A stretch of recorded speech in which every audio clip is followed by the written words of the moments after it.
Death. It was something I had grown used to in this business, but it was still something that could shake you to your core. Loss of human life was something that no one should ever become desensitized to. Yet here I was, staring death in the face and showing no emotion. Maybe I'd conditioned myself to be used to it at this point. It felt horrible to lose a person in battle, and I could only imagine how my team would feel. As I stared at Sawyer's cold body, I knew he'd been dead for a while. I hoped the shot to his brain meant that he hadn't suffered much.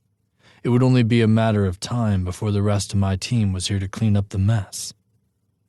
This one would be harder to clean up. After all, he was one of our own.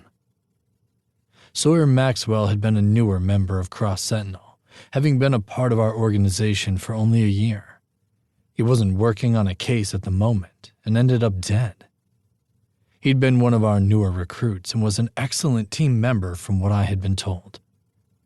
And now he was gone.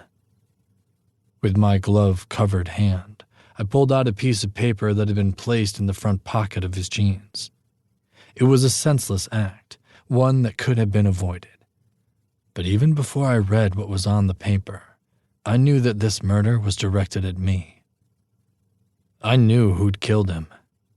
My father. Just like he killed my wife. I'd probably suspected everyone around me at one point or another while grieving. It led to me burying myself in my work, and then Cross Sentinel was born. I always wanted to venture out on my own, and my wife's death was the catalyst. I'd failed to protect her.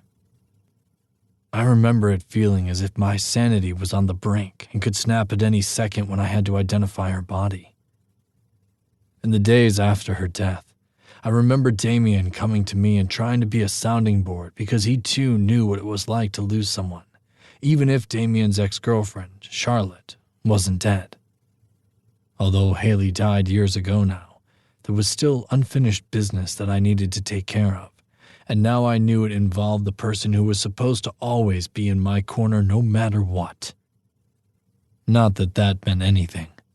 My father never had my back when I was growing up, so why would he start now?